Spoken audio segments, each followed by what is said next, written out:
जब से waste Asia में टेंशन बढ़ी है, हम सब सिर्फ तेल की कीमतों पर नजर गड़ाए बैठे हैं। पेट्रोल, डीजल, एलपीजी, ये सब महंगा हो रहा है। पर सोचिए, क्या हो अगर असली संकट कहीं और पनप रहा हो, बिल्कुल खामोशी से। जरा सोचिए कि सबसे बड़ा खतरा पेट्रोल पंप पर नहीं, बल्कि हमारे खाने की थाली में छिपा हो तो। चलिए, आज इसी छिपे हुए संकट की परतें खोलते हैं। देखिए, एक ग्लोबल फूड क्राइसिस, एक वैश्विक खाद्य संकट धीरे धीरे शुरू हो चुका है। और इसकी जड़ में तेल या गैस नहीं, बल्कि एक ऐसी चीज है जिस पर हमारा ध्यान शायद ही जाता है। फर्टिलाइजर, जी हाँ, खाद। तो ठीक है, शुरू करते हैं।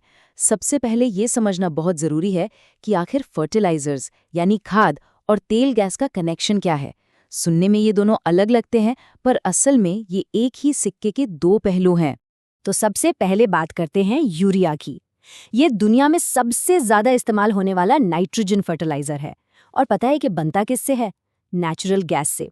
और यही वो यूरिया है जिससे उगा अनाज दुनिया की लगभग आधी आबादी, मतलब करीब करीब 4 अरब लोगों का पेट भरता है। सोचिए कितना जरूरी है ये। इसका पूरा प्रोसेस काफी सीधा है। देखिए, सबसे पहले नेचुरल गैस से अमोनिया बनता है। फिर उसी अमोनिया को प्रोसेस करके यूरिया बनाया जाता है। और फिर यही यूरिया हमारे खेतों में फसलें उगाने के काम आता है। बस इतना ही है, गैस से अनाज तक का पूरा सफर। अब यूरिया के अलावा एक और बहुत जरूरी चीज है, सल्फर। और मजे की बात यह है कि इसे कहीं खदान से नहीं खोदा जाता। ये असल में क्रूड ऑयल यानी कच्चे तेल को रिफाइन करने के प्रोसेस में एक बाई प्रोडक्ट के तौर पर निकलता है। इसका मतलब साफ है, जब भी तेल रिफाइनरीज बंद होती हैं तो सिर्फ पेट्रोल डीजल का प्रोडक्शन नहीं रुकता, सल्फर का बनना भी बंद हो जाता है। तो सवाल ये उठता है कि होता क्या है जब इन दोनों जरूरी चीजों का, मतलब नेचुरल गैस और क्रूड ऑयल का फ्लो अचानक से रुक जाए। और बस यहीं से इस पूरे संकट का सेंटर पॉइंट सामने आता है।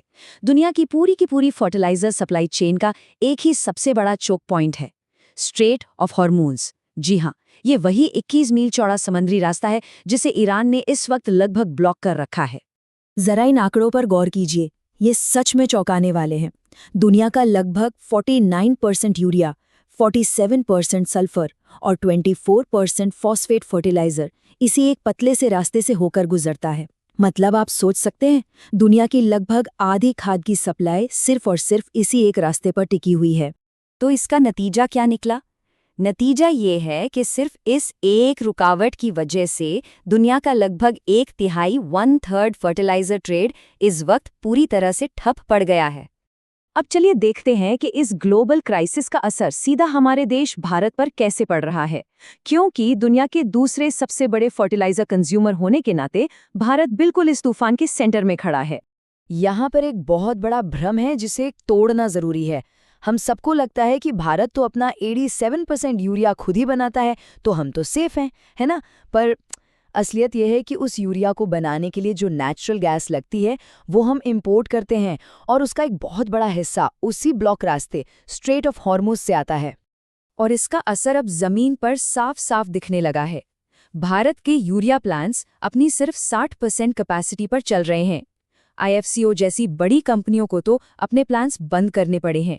फर्टिलाइजर कंपनियों को मिलने वाली गैस सप्लाई में 60% तक की कटौती कर दी गई है।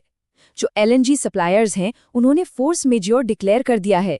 मतलब उन्होंने हाथ खड़े कर दिए हैं कि भाई हम सप्लाई नहीं कर सकते। हालत इतनी खराब है कि भारत अब चीन से यूरिया मांग रहा है, और चीन वो देश है जिसने खुद अपने एक्सपोर्ट पर बैन लगा रखा है।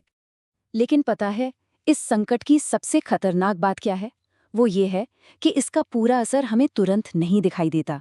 ये बिल्कुल एक टिक टिक करते टाइम बॉम्ब की तरह है, और सबसे बुरा वक्त तो अभी आना बाकी है।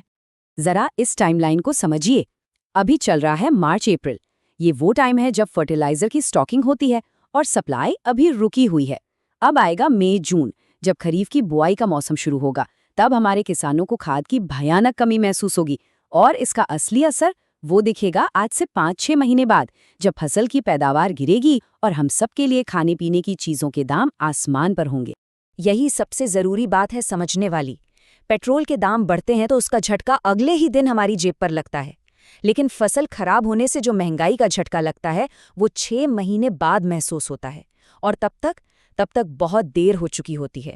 और हाँ, ये बिल्कुल मत सोचिएगा कि ये सिर्फ भारत की प्रॉब्लम है।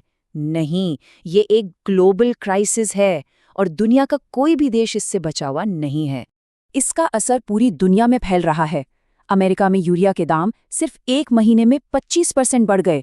ब्राजील, जो दुनिया के सबसे बड़े एग्रीकल्चर एक्सपोर्टर्स में से है, उसने भी हाथ खड़े कर दिए हैं। यूएन तो सूडान और सोमालिया जैसे देशों में अकाल पड़ने की चेतावनी दे रहा है। और सबसे बड़ी चिंता की बात वो ये है कि जैसे देशों के पास तेल का स्ट्रेटेजिक रिजर्व होता है, वैसा फर्टिलाइजर का कोई रिजर्व दुनिया में है ही नहीं। तो चलिए अब इन सभी ग्लोबल और इकोनॉमिक कड़ियों को जोड़ते हैं और देखते हैं कि आखिर में इस संकट की कीमत चुकाएगा कौन और कैसे, क्योंकि ये लड़ाई अब सीधे हमारे किचन तक आ पहुंची है। ये आंकड़े देखिए, यूरिया की कीमतें सिर्फ एक हफ्ते में 35% तक बढ़ गई हैं। दाम $675 प्रति टन पर पहुंच गए हैं। और ये 2022 में रूस यूक्रेन युद्ध के टाइम जो $900 का रिकॉर्ड बना था, उसके बहुत करीब पहुंच रहे हैं। भारत सरकार हर साल फर्टिलाइजर सब्सिडी पर लगभग 1,70,000 करोड़ रुपए खर्च करती है। अब सोचिए, जब इंटरनेशनल मार्केट में दाम इतने बढ़ रहे हैं, तो इस सब्सिडी बिल में एक जबरदस्त उछाल आना तो तय है। तो ये पूरा चेन रिएक्शन सीधा हमारी जेब पर असर डालने वाला है। कैसे, समझिए। सरकार को महंगे दामों पर खाद खरीदनी पड़ेगी, इससे सब्सिडी का बिल बढ़ेगा और ये बोझ आखिर में हम टैक्स पेयर्स पर ही आएगा। पर बात यहीं खत्म नहीं होती। इसके साथ ही खाद की कमी से फसलें कम होंगी, जिससे बाजार में खाने पीने की चीजों के दाम और बढ़ेंगे। मतलब हम सब पर दोहरी मार। जैसा कि एक ओपन लेटर में बिल्कुल सही कहा गया है, इस लड़ाई ने मुसीबतों का पिटारा खोल दिया है और ये मुसीबतें अब सीधे हमारे किचन तक पहुंच चुकी हैं। पेट्रोल डीजल के बढ़ते दाम एक शोर मचाने वाली चेतावनी की तरह होते हैं, जो हमें तुरंत सुनाई देती है। लेकिन खाने का संकट वो खामोशी से आता है और तब तक पता नहीं चलता जब तक बहुत देर ना हो जाए। तो आखिरी सवाल यही है, क्या हम इस खामोशी को सुन पा रहे हैं?